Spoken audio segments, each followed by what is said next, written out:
Evil is easy and has infinite forms. It is, in fact, all around us. We live our lives the way we want, not the way we should.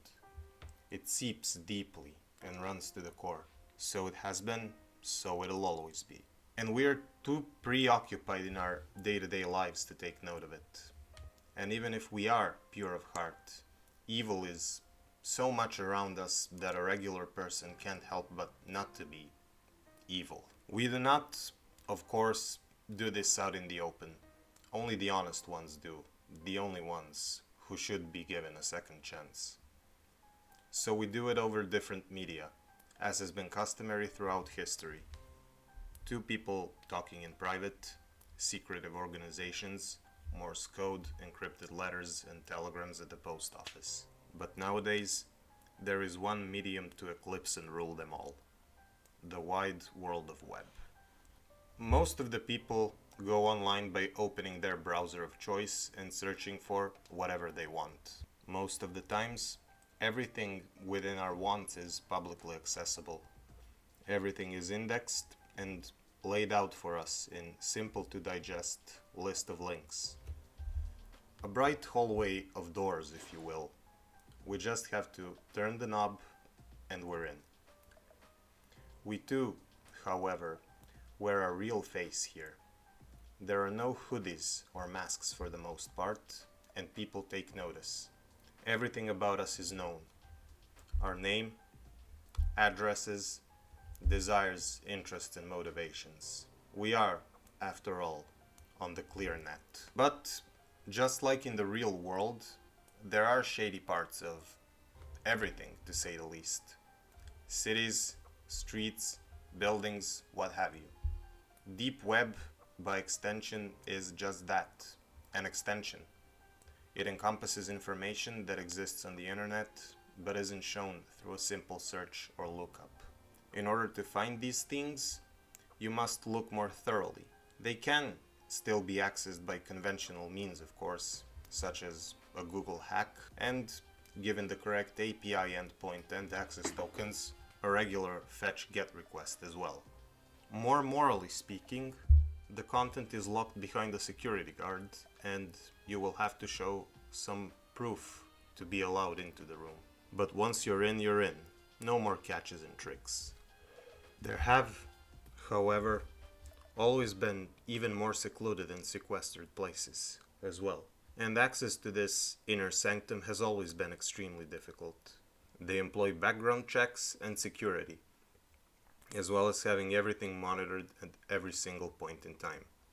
The dark web, or darknet, is the most private and anonymous portion of the internet. Access requires its own specialized tools, such as the infamous Tor browser, as well as additional protections in the name of precaution. Let's say a VPN.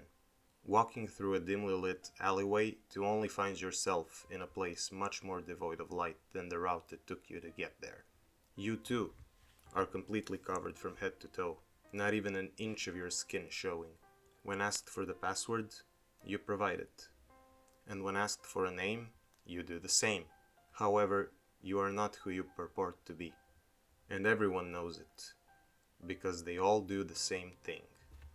No one knows who you are, and you know about them just as much. In a world of high levels of anonymity, openness takes a significantly lower place. So too does civility, and the moral line of what is right or wrong has never been brought into question. While the content is not exclusively criminal, the dark web hosts illicit activities, including black markets, drug trafficking, and cybercrime. The operations are executed by normal, everyday people. People like you and me. People who have real names, parents, sometimes even jobs, then partners and dependents.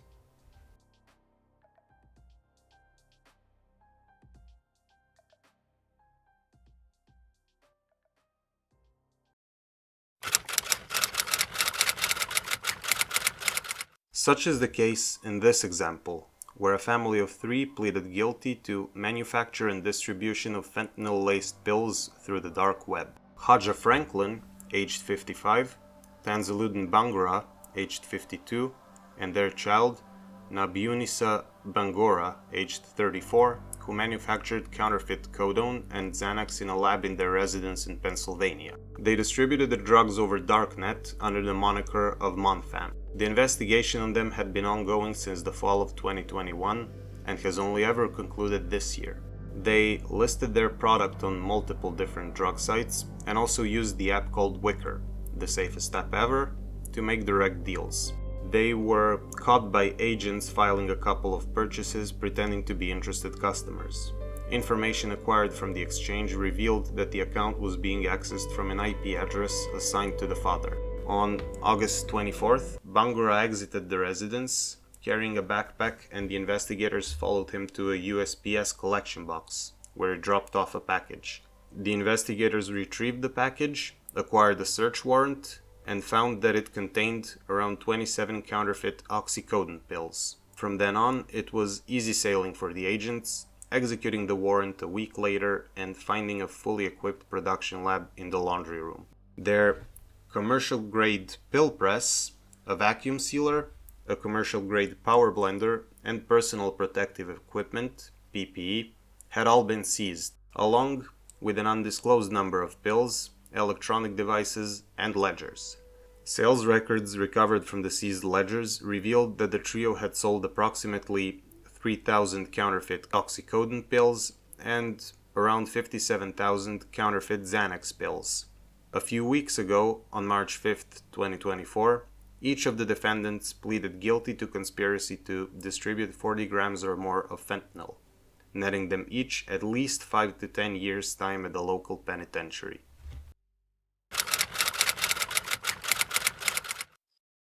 Danger comes from all sides and in all shapes and sizes, even from those who are supposed to serve and protect, and their crimes are truly heinous. Such is the case of Robert Guido Stella, an Angelino, or a man from Los Angeles, who had been sentenced to federal prison after he was convicted of producing child.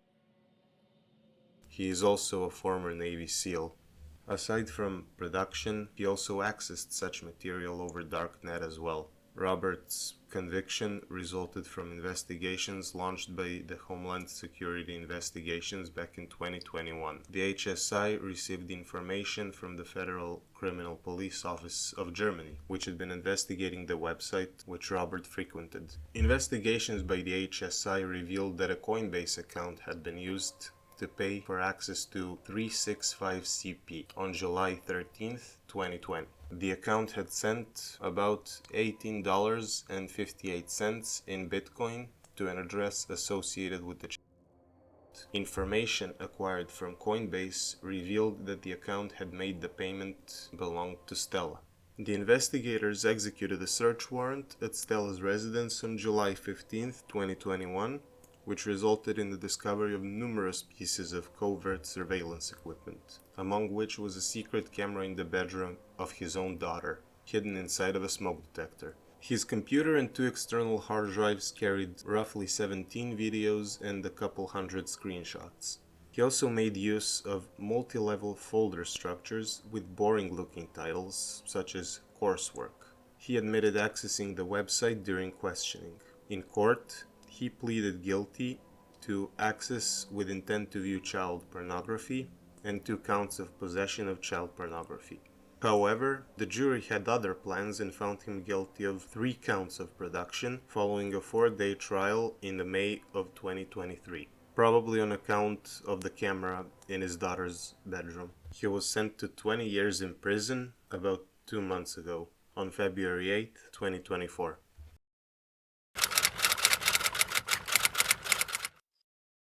Hurting one's own loved ones, knowingly and willfully, is very much the point where we drop all pretenses and openly become dysfunctional members of society. In the previous case, the dependent was the victim, but the situation becomes shockingly grim when we bite the hand that feeds us.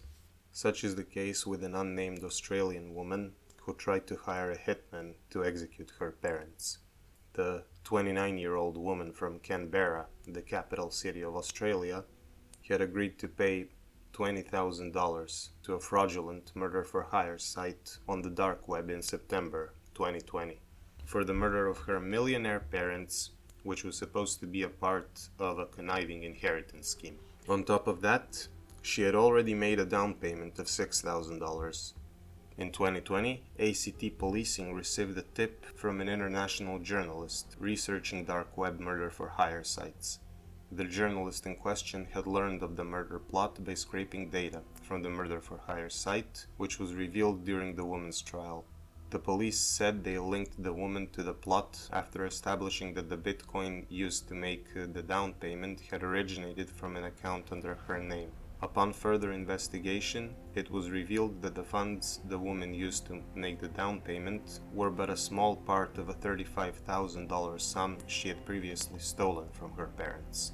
She was arrested in December 2020 and charged with 2 counts of inciting murder, theft, and money laundering, but not before pleading guilty to 2 counts of inciting murder on February 27, 2024. With no new information being released as of then, especially about the state of her parents or their thoughts on the matter. However, she should have done some more research into the topic. I say this because I verifiably know that the number of confirmed kills executed by dark web hitmen confidently still stay, and have always stayed, at 0. She would have had much more success with roaming around with a wire attached to her body, soaking in all information in her vicinity. Which brings me to the following story. A French national was sentenced to 3 years in federal prison for participating in a scheme to sell stolen information on the dark web. The 22-year-old Sébastien Raoul from France and his accomplices had been stealing confidential information and customer records from corporations in France and sold it through the dark web. Stolen identity platforms do exist on the dark net, and providing such information would net a hefty sum to whoever procured it. We like to pretend that business partners are friends, but more often than not, truth has shown us that they are way more cantankerous and inhumane than we could ever have imagined. One of the things Raoul and his accomplices did was using phishing emails and websites in their endeavors. In most cases, they used phishing sites made to resemble that of an undisclosed company that provided code hosting and development platforms. Raoul, for his part, also helped with the development of said phishing websites. They sent emails to employees of their companies of choice with links leading to their creations. The endeavor was very successful, otherwise we would not have had this story to begin with. They stole the employees' credentials and used them to gain access to the confidential data of their victim companies. Among other things, they stole the company's confidential records and proprietary data, such as source code of internal and external projects, and customer records, including personally identifiable and financial information. With this in tow, they went straight to Tor, visiting sites such as Empire Market on the darknet. They sold the information under the username Shiny Hunters. Shiny Hunters had sold data stolen from more than 60 companies. In certain cases though, Shiny Hunters asked for ransoms from the victim companies. Ransoms paid by some of the companies were as high as $425,000. With their reckless actions, they caused the companies to lose upwards of $6 million. Raoul was arrested in Morocco in 2022 and immediately extradited to the United States. Knowing what was in store for him if he refused to cooperate, Raoul pleaded guilty to conspiracy to commit wire fraud and aggravated identity theft in September 2023. He was sentenced to 3 years in prison and ordered to pay restitution to his victims of over $5 million.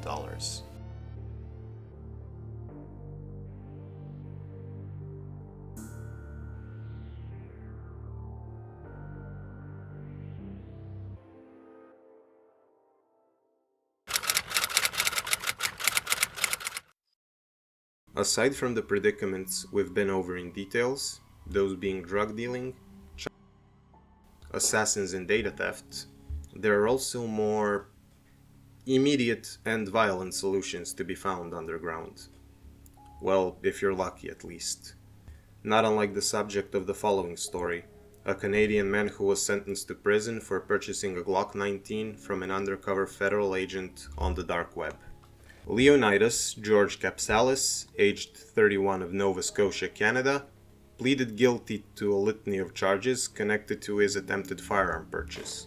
These include attempted possession of a firearm while unauthorized, possession of a prohibited device, attempted possession of a restricted firearm with ammunition, attempting to import a restricted firearm, failure to comply with a condition of a firearms prohibition, possession of cocaine for trafficking, possession of a loaded prohibited firearm, and 2 probation violations.